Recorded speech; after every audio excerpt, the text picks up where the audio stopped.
Lagi-lagi Dian mengatakan kalimat yang sangat janggal. Nis, tengok aku nih, katanya. Tengok aku. Kalau aku tenggelam berarti badan aku bakal ngambang kayak gini lah ya, Wak, katanya.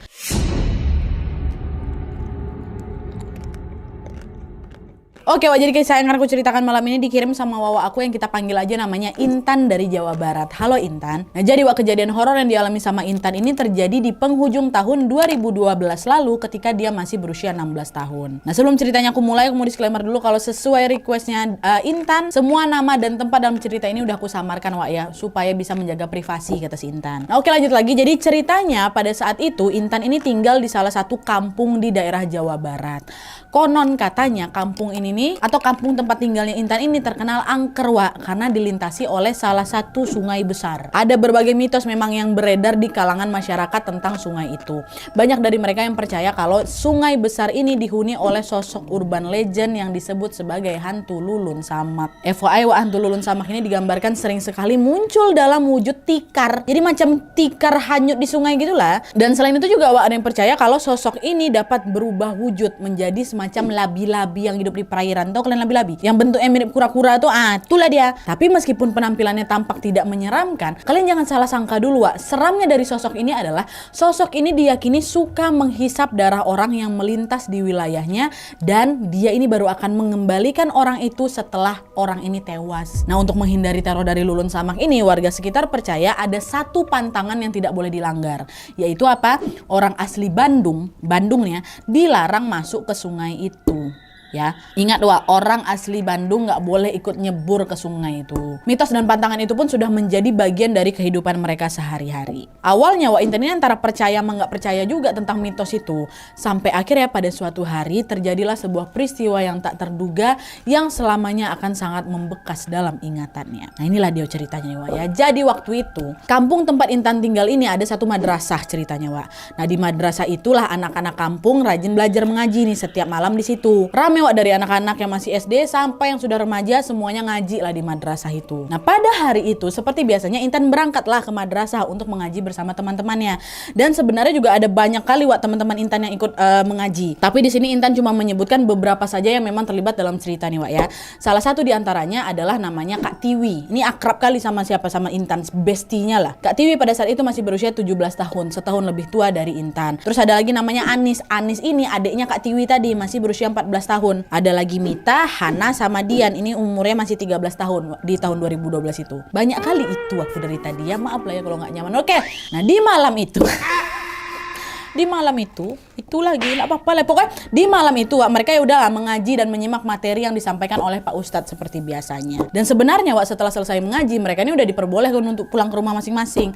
Tapi pada malam itu mereka semua nih, si besti-besti ini, si gengnya si Intan ini, memilih untuk berkumpul di salah satu kamar santri perempuan. FYI, kamar santri ini memang disediakan untuk santri-santri yang pada mau nginap, Wak. Atau biasanya kamar ini juga digunakan untuk santri-santri beristirahat sejenak sampai nanti mereka lanjut mengaji sampai larut malam, ya. Pas Intan masuk ke dalam kamar itu, ternyata di sana udah ada Hana, Dian, Anis, dan Mita yang sedang mengerjakan tugas sekolah. Kak Tiwi nggak ada di situ, Wak. Dengan ramah Intan bilang, kalian lagi ngapain? Kok nggak langsung pulang, Dek?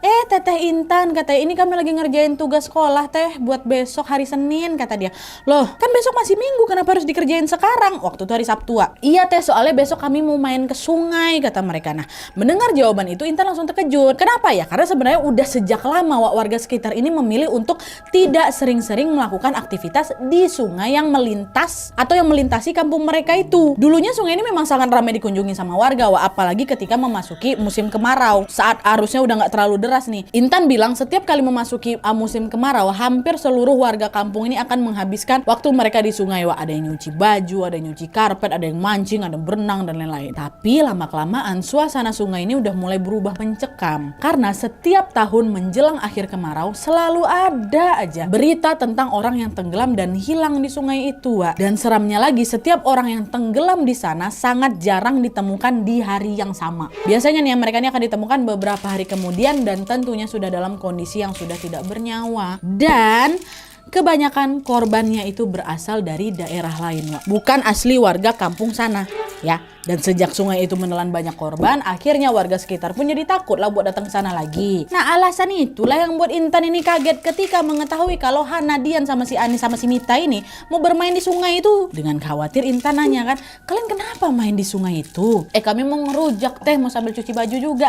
Teteh Intan ikut aja lah yuk. Enggak teteh lagi malas ngapa-ngapain, mau rebahan aja besok mumpung libur, kata Intan. Ya padahal mah ikut aja teh, besok ramean kok yang mau ke sana. Emang siapa aja yang ikut? Tanya si Intan lagi kan. Pak Ustadz ikut, terus beberapa anak-anak yang lain juga pada mau ke sana teh, katanya mau nyuci karpet masjid. Oh gitu. Kalau Teh Tiwi ikut nggak? Nanyalah ke si Anis kan adiknya. Oh Teh Tiwi kayaknya nggak ikut juga lah. Oh alah ya udahlah Teteh juga nggak ikut aja lah kalau kayak gitu, maaf ya, kata Intan. Kan Tiwi juga bestinya kan. Oh ya udah oke Teh. Besok kalian hati-hati ya main di sana. Oke siap, kata mereka kan. Udah tuh singkat cerita, keesokan harinya pun tiba, hari Minggu pagi. Pagi itu Intan sedang duduk berjemur di teras rumah sambil menghadap ke arah jalan. Kebetulan jalan di depan rumahnya Intan ini adalah jalan yang memang mengarah ke sungai nih Wak. Dan siapapun yang akan menuju sungai pasti akan terlihat dari situ. Pasti bakal lewat situ, nggak ada jalan lain. Nah sekitar jam 7 pagi Wak, Intan yang masih asik berjemur di teras itu melihat Dian, Anis, Mita sama Hana sedang berjalan ini beriringan menuju sungai lewat depan rumahnya. Meski Intan hanya menatap mereka dari jauh dari depan teras rumahnya ini Wak, tapi Intan dapat melihat dengan jelas keberangkatan anak-anak tadi. Di situ Intan ngebatin, oh mereka beneran mau main ke sungai ini ternyata. Dah tuh setelah anak-anak tadi berjalan semakin jauh dan akhirnya menghilang dari pandangannya Intan pun segera masuk kembali ke dalam rumah. Dan yang seperti memang sudah dia rencanakan kemarin Wak, hari itu Intan akan menghabiskan waktunya cuma untuk berleha-leha aja, rebahan aja, istirahat di rumah pokoknya. Udah istirahat lah dia kan. Nah tidak lama kemudian Wak, sekitar jam 10 pagi, Intan tiba-tiba dikejutkan dengan suara keramaian orang yang terdengar seperti sedang berlari-lari. Intan yang masih dalam posisi rebahan ini pun langsung bangunlah dia kan, dan langsung menengok ke arah jendela. Ih kenapa orang-orang ini semua? Kok ramai kali kayak suara di luar? Dari balik jendela rumahnya Intan melihat ada banyak sekali orang yang sedang berlarian dengan wajah panik Wak. Makin bingung lagi sih Intan, kenapa? Di tengah rasa bingungnya Wak, dia kembali dikejutkan dengan suara Tiwi, bestinya kakaknya Anis, yang tiba-tiba berteriak memanggil namanya dari arah luar rumah. Dengan suara panik si Tiwi ini bilang, Intan di rumah nggak? Intan keluar, Intan, ayo cepetan kita ke sungai, ayo cepet Intan. Dengar teriakan si Tiwi, Intan pun langsung berlarilah keluar juga kan, ngampiri si Tiwi. Dan tepat ketika itulah Intan melihat Tiwinya sedang menangis dengan ekspresi wajah yang sangat-sangat khawatir. Nanyalah si Intan, ya Allah Teh ada apa? Teteh kenapa nih semua warga pada rame-rame nih? Sambil menangis terisak-isak Tiwi menyampaikan sebuah kabar yang sangat mencengangkan. Dia bilang apa? Ayo kita harus buru-buru ke sungai. Anak-anak pada tenggelam di sana. Aku dengar katanya Hana, Mita sama Anis adekku memang udah diselamatin warga, tapi Dian sampai sekarang belum ketemu. Aku nggak tahu kabar mereka gimana nih, makanya yuklah kita susulin ke sana. Yuk, aku udah khawatir kali kan adek aku kenapa-napa, kata si Tiwi. Mendengar ucapan Tiwi, Intan pun juga ikutan lemas kan Wak. Astagfirullahaladzim, kok bisa tenggelam? Ya udahlah yuk Teh, yuk kita susulin ke sana. Dengan langkah terburu-buru Intan dan Tiwi pun segera Wak langsung bergegas nih menuju ke sungai bersama dengan para warga yang lain. Nah ternyata Wak, lokasi tenggelamnya anak-anak ini bukan di kawasan sungai yang ada di kampung mereka, melainkan di titik yang agak jauh yang memang sudah masuk ke wilayah kampung sebelah. Sesampainya Intan dan Tiwi di sana, betapa terkejutnya mereka ketika melihat ada para warga yang sudah datang dan berkerumun di sana, ramai kali Nadia. Bahkan banyak juga dari mereka yang ikut nyebur nih ke sungai untuk melakukan pencarian. Dan selain itu Intan juga melihat ada beberapa sesepuh kampung yang sedang berdoa di berbagai titik di sepanjang sungai itu. Di tengah keriuhan warga yang sedang panik mencari keberadaan Dian yang masih tenggelam, samar-samar Wak Intan mendengar itu beberapa warga tuh saling bercerita. Nah para warga ini bilang, ya Allah kok bisa ada yang tenggelam di sini ya, kan kemarin baru aja ada anak remaja laki-laki umur 17 tahun yang tenggelam juga di sini. Iya Pak Bu, betul-betul udah nggak aman ini sungai ini. Itu pun jasad korban yang kemarin itu baru ditemuin besoknya loh Pak. Semoga korban yang ini cepat ditemukan lah ya. Iya amin, kasihan kali. Tapi 3 temannya yang tenggelam ini udah selamat kan? Udah, katanya tinggal satu ini aja lah yang masih hilang. Iya Allah, semoga cepat ditemukan ya, dan semoga juga selamat. Kok bisa mereka ini tenggelamnya padahal mereka warga asli kampung sini loh. Biasanya yang jadi korban di sungai ini warga asing kan, kata warga ini. Iya juga. Nah mendengar obrolan para warga tadi, jantungnya Intan pun langsung berdegup kencang Wak. Intan baru sadar nih, betul juga yang orang ini bilang. Baru kali ini ada warga asli kampung yang tenggelam di sungai itu. Kok bisa? Ada apa nih sebenarnya? Sambil berusaha mencari keberadaan Anis, Mita, dan Hana yang katanya sudah diselamatkan sebelumnya, Intan terus memanjatkan doa semoga Dian segera ditemukan dalam kondisi selamat. Waktu mereka udah nyampe di titik itu nggak langsung ketemu mereka bertiga yang selamat nih Wak ya, karena saking ramenya. Nah terus Wak, tidak lama kemudian salah satu orang yang ikut nyebur di sungai untuk mencari Dian tiba-tiba teriak. Dia bilang, ketemu Dian ketemu katanya. Refleks Intan sama si Tiwi pun langsung berlarilah ke arah orang yang lagi berteriak ini. Dan ternyata orang itu tidak sengaja menyentuh bagian tubuhnya Dian yang terendam di dalam air. Jadi dia masih kayak, ketemu nih gitu. Dia pegang badan. Tanpa menunggu waktu yang lama, dia pun segera langsung menarik tubuh itu keluar permukaan. Tapi ketika dia berusaha menarik tubuhnya Dian, sesuatu yang sangat janggal tiba-tiba terjadi. Kalian tahu apa?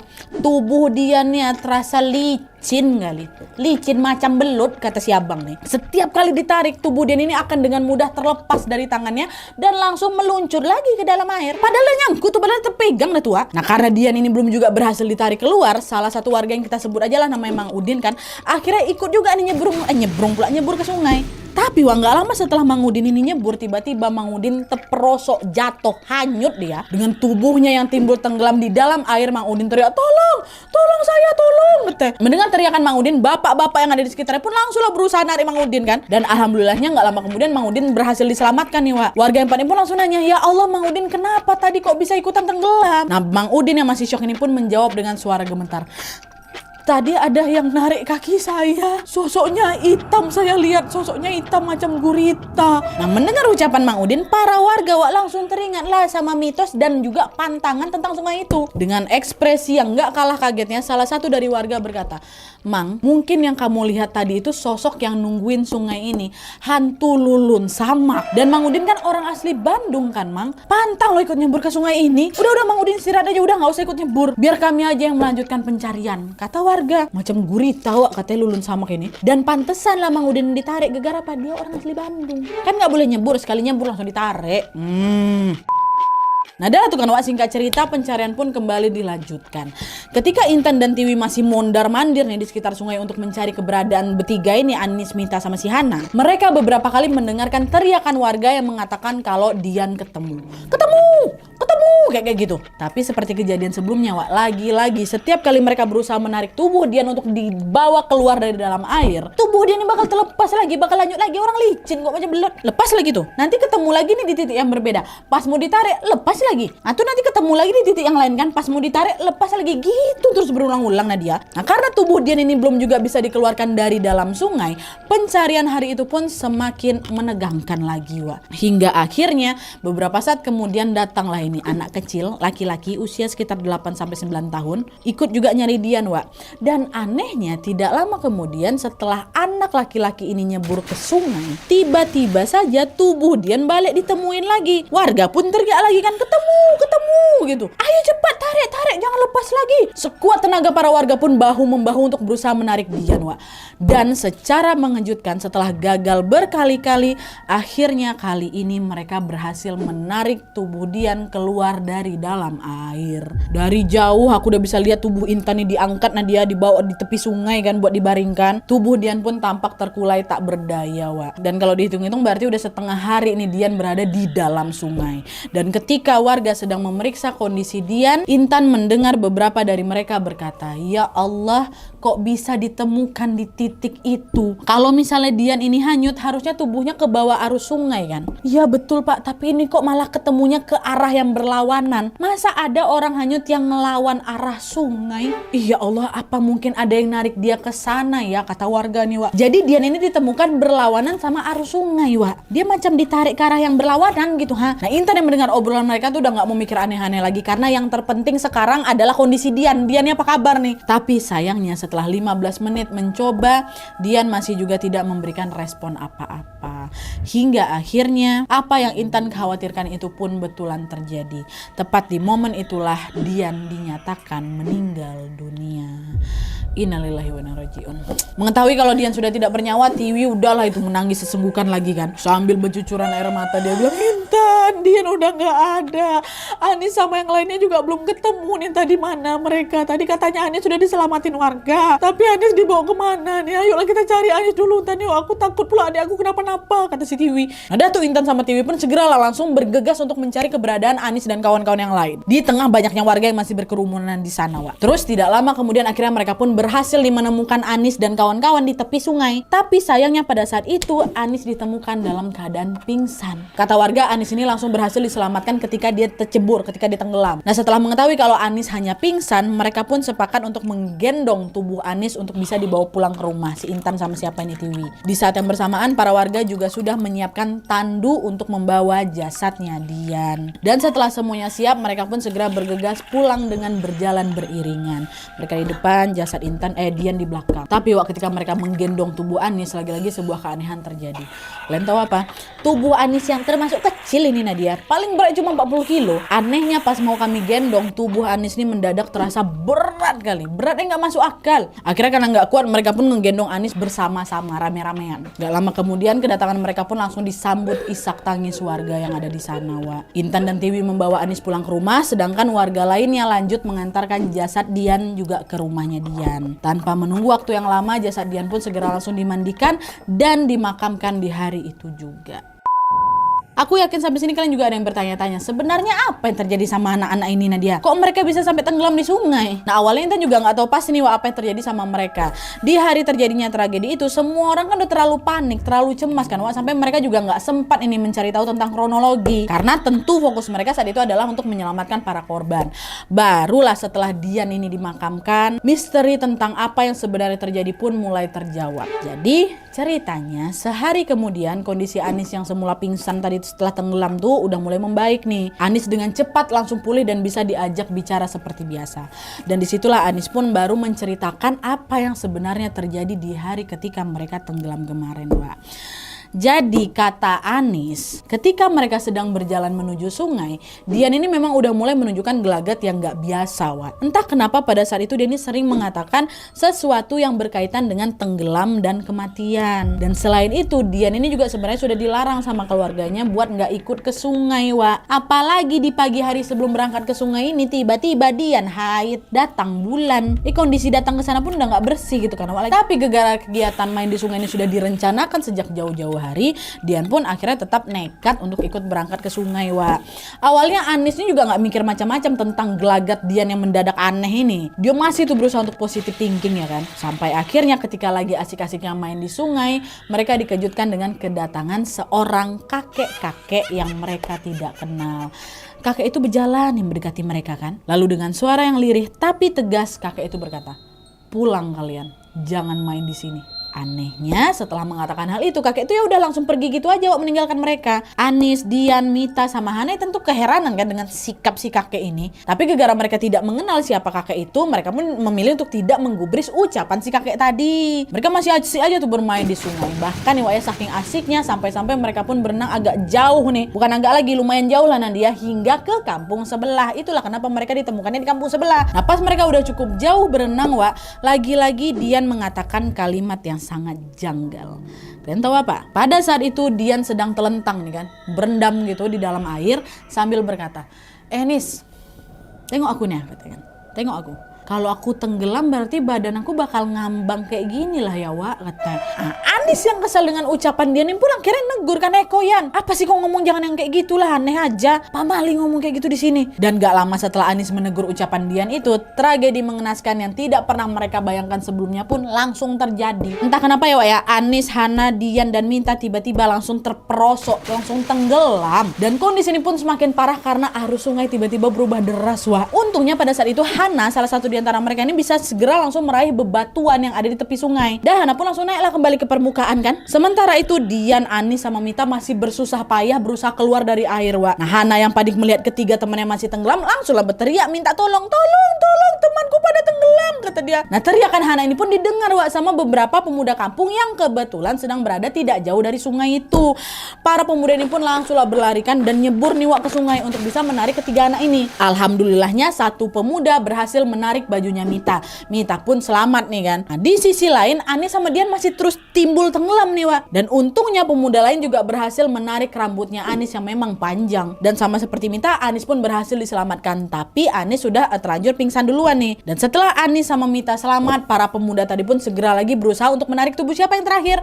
Tubuh Dian. Tapi sayangnya kali ini mereka sangat-sangat kesusahan, Kenapa? Karena setiap kali mereka berusaha untuk menarik Dian, rasa-rasanya seperti ada sesuatu yang juga menarik Dian dari dalam air. Jadi mereka ini macam lagi rebutan tubuhnya Dian, satu tarik dari atas, satu tarik dari bawah. Bahkan saking kencangnya sesuatu itu menarik Dian, sampai-sampai tubuh para pemuda tadi juga ikutan ketarik dalam air, Wak. Hampir tenggelam mereka itu juga. Dan meskipun mereka hampir ikut tenggelam, para pemuda tadi nggak nyerah gitu aja. Mereka tetap berusaha untuk menyelamatkan Dian.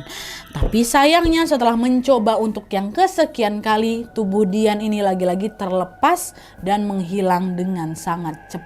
Kata pemuda tuh kayak gak masuk akal gitu, Wak, cepat tenggelamnya tuh. Tiba-tiba hilang gitu aja. Nah barulah gak lama dari situ para warga kampung pun mulai berdatangan ke sungai. Mereka akhirnya ikut nyebur juga tuh, Wak, untuk membantu proses pencarian Dian. Sampai akhirnya Dian ditemukan dalam kondisi yang memang sudah tidak bernyawa. Gitulah kronologi kejadiannya dari sisi si Anis. Nah terus kakek-kakek yang tadi ngingetin mereka buat segera balik itu siapa? Nah dia pergi kemana dia? Nah jadi, Wak, pas Anis, Dian sama Mita sama si Hana ini masih berenang di sungai itu sebelum tenggelam, Anis bilang kalau pada saat itu dia masih melihat, Wak, kakek itu sedang memperhatikan mereka. Nah katanya kakek itu duduk di sebuah batu besar sambil terus-menerus menggelengkan kepalanya melihat ke arah mereka. Dan tepat sesaat sebelum mereka tenggelam, Wak, Anis sempat menengok lagi ke arah kakek tadi, tapi anehnya kakek itu udah gak ada. Dalam waktu singkat tiba-tiba kakek itu bilang kayak gitu. Dan setelah mengetahui kronologi kejadian itu, Intan dan beberapa orang lainnya pun mulai menduga-duga. Besar kemungkinan si kakek itu bukan manusia, kata mereka. Mereka percaya kalau kakek itu sebenarnya adalah Aki Bugis, Wak. Salah satu sosok urban legend juga di sana. Nah, oleh warga sekitar, Aki Bugis ini diyakini sebagai sosok leluhur kampung itu. Dan selain itu, penyebab tenggelamnya Anis dan kawan-kawan serta kejanggalan-kejanggalan yang terjadi selama proses pencarian Dian, banyak orang percaya kalau hal itu adalah ulah dari sosok penunggu sungai itulah. Siapa? Hantu Lulun sama. Tapi apapun penyebabnya nih, Wak, ya, yang jelas kita percaya bahwa segala sesuatu terjadi atas izin Allah Subhanahu wa Ta'ala pastinya, ya. Oke, Wak, jadi itu tadi kisah tentang tenggelamnya Dian di sungai yang diduga disebabkan oleh gangguan hantu Lulun Samak. Sedikit tambahan informasi aja buat kalian, sejak kejadian itu Intan cerita kalau katanya Anis yang selamat dari tenggelam itu, Wak, jadi sering kesurupan. Dan setiap kali kesurupan dia selalu mengigau mengatakan hal-hal yang berkaitan dengan kejadian tenggelam itu. Anis pun sampai beberapa kali harus diruqyah supaya bisa sembuh. Dan selain itu ada juga cerita tentang warga kampung yang mengaku bertemu sama Dian di sungai. Katanya pada saat itu pernah ada yang mancing di dekat lokasi tenggelamnya Dian, dan kebetulan cuaca lagi mendung, hampir mau hujan gitu loh, Wak. Nah pas lagi asik-asik mancing ini, tiba-tiba dia mendengar ada suara anak perempuan yang ngomong nih, cepet pulang, udah sore keburu hujan, katanya. Dan kalian tahu orang yang lagi mancing ini bilang kalau suaranya itu, suara yang dia dengar ini mirip kali sama suaranya Dian. Dia kenal juga sama Dian semasa hidup. Ya Allah. Tapi ya udahlah, Wak, ya, terlepas dari segala kejadian ini, yang jelas Dian sudah berpulang dan sudah beristirahat dengan tenang di alam yang berbeda dengan kita. Untuk itu marilah kita doakan sejenak, semoga Allah Subhanahu wa Ta'ala mengampuni dosa-dosanya dan semoga almarhum Dian mendapatkan tempat terbaik di sisi Tuhan Yang Maha Esa. Amin ya rabbal alamin.